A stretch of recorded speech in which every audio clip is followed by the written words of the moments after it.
এবার নিজের অন্তের জন্য প্রস্তুত হও।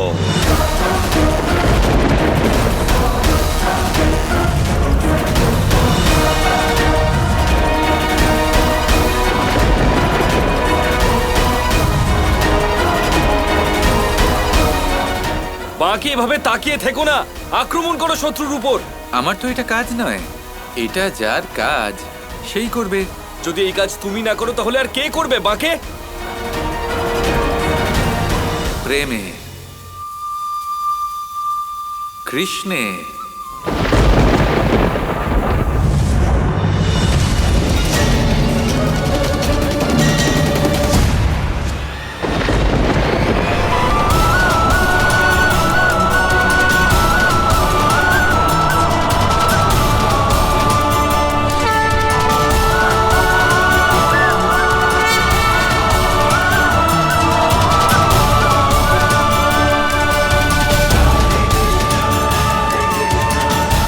কৃষ্ণ,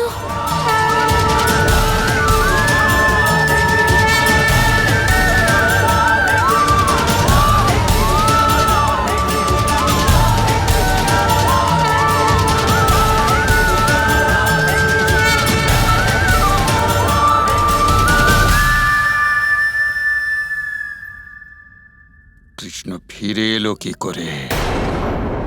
এ অসম্ভব। প্রেম দ্বারা সম্ভব হতে পারে শুক্রাচার্য। আমি বলেছিলাম যে জয় সবসময় প্রেমের হবে। যেখানে রাধা আছে, যেখানে প্রেম আছে, ওখানে আমি থাকব। তোমার নিজের প্রেমের প্রতি বিশ্বাস আছে, আর আমার নিজের আসরিক শক্তির ওপর। আর আমি আমার এই শক্তি দিয়ে তোমায় একদিন অবশ্যই পরাজিত করব। দন্তবক্র, তুমি অত্যন্ত বিলম্ব করে ফেলেছ। এখন আমি তোমায় সাহায্য আর করতে পারবো না।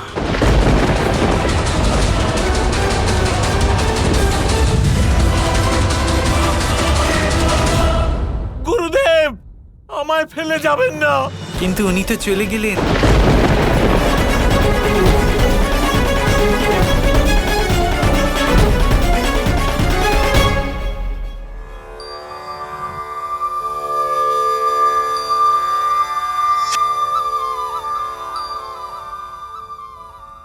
না, তুমি আমায় মারতে পারবে না কৃষ্ণ। গুরুদেব চলে গেছেন তো কি হয়েছে? আমি তোমার সঙ্গে অবশ্যই যুদ্ধ করব। আমার সাথে যুদ্ধ করে নিজের সময় কেন নষ্ট করছো বিজয়?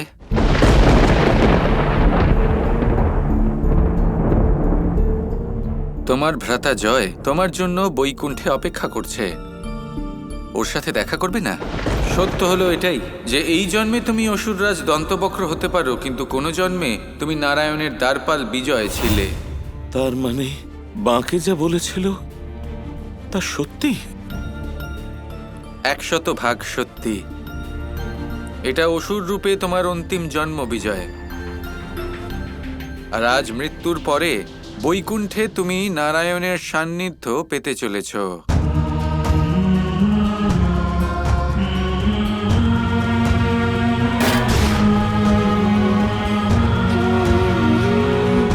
ক্ষমা করে দিন আমাকে। আমার খুব বড় অপরাধ হয়েছে, আর আমি আমার পাপের প্রায়শ্চিত্ত করতে চাইছি।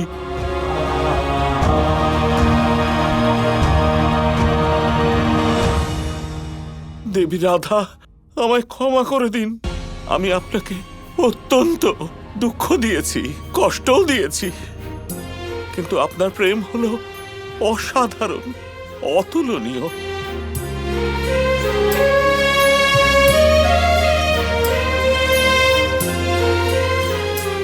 আমার শেষ ইচ্ছা পূরণ করুন।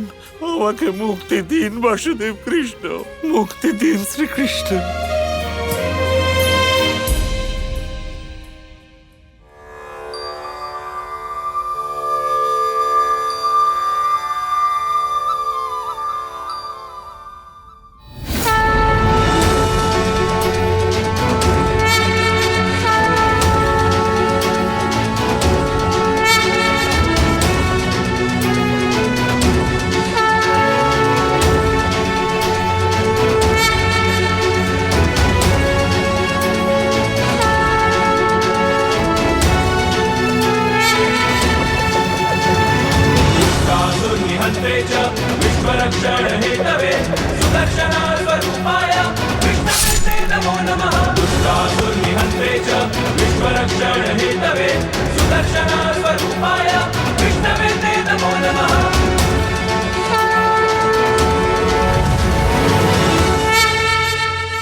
তুমি এসে গেছো, এটা কিভাবে হলো? তোমার জন্য অপেক্ষা করতে করতে আমি অধীর হয়ে গেছিলাম। জানি কত কেঁদেছ, আর কখনো কাঁদাবো না। এত দীর্ঘ বিরহ, মাঝে মাঝে তো মন এটাই বিশ্বাস করছিল যে তুমি ফিরে আসবে না। দীর্ঘ সময়ের জন্য একা করে দিয়েছিলে তুমি আমায়। তা কি করে হয়? আগে চোখের জল মোছো। এরকম কথা কি করে বলতে পারো তুমি? তোমার সাথে বাঁকে ছিল তো, ওই তো আমাকে আবার ফিরিয়ে এনেছে। বাঁকে খুব প্রতারণা করেছে আমার সাথে, বারবার সাহায্যের আশ্বাস দিয়ে ছলনা করেছে। তুমি এসে গেছো যখন, আমি এর প্রতিশোধ নেব।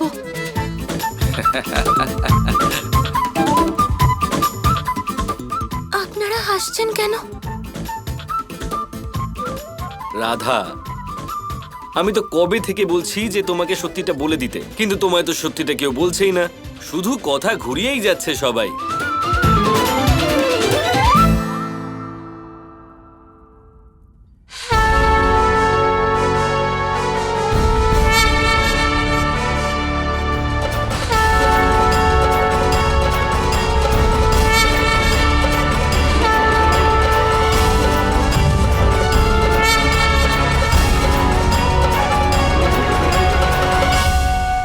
কৃষ্ণ তো পাষাণ প্রতিমা হয়ে গিয়েছিল, তাহলে বাঁকে? তুমিই তো বলতে কৃষ্ণ কণায় কণায় আছে, তাই না? কি বলো? তুমি সব সময় আমার সাথে এরকম করো। এটা কোনো খেলা না কৃষ্ণ, এটা ছলনা। কেন করলে আমার সাথে এরকম? আগে আমার কথাটা তো শোনো। এই পুরো সময়টায় তুমি অত্যন্ত কঠিন তপস্যা করেছো রাধা, আর এই ঘটনার ফলে তুমি এই সৃষ্টির সব থেকে বড় সাধিকা হয়ে উঠেছো। প্রেমিকা থেকে তুমি তপস্বিনী হয়ে উঠেছো রাধা। তাই সেই জন্য তুমি সেদিন বলেছিলে যে এই ঘটনার পরে আমার ভক্তি চিরকালের জন্য অমর হয়ে যাবে। কিন্তু কেন কৃষ্ণ? তোমার প্রেমের দ্বারা নির্মিত সেই বাঁকে বিহারীর রূপ, তা আমারই রূপ ছিল রাধা, শুধু তুমি চিনতে পারোনি। আর সেখান থেকেই তোমার কঠিন সাধনার যাত্রা শুরু হয়েছে। অনেক কষ্ট ভোগ করেছো তুমি রাধা, অনেক সংকট এসেছে তোমার সামনে, কিন্তু তুমি থামোনি। আর শেষে তুমি আমাকে পেয়েছো। তুমি এই সংসারের জন্য উদাহরণ প্রস্তুত করেছো রাধা।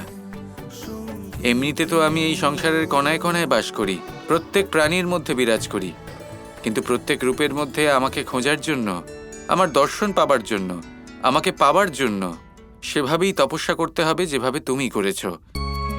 সেরকমই ভক্তি করতে হবে যেমনটা তুমি করেছো। সংকট আসতে থাকবে, কিন্তু ভক্তির উপর যদি বিশ্বাস অটল থাকে তবে আমি আসবই।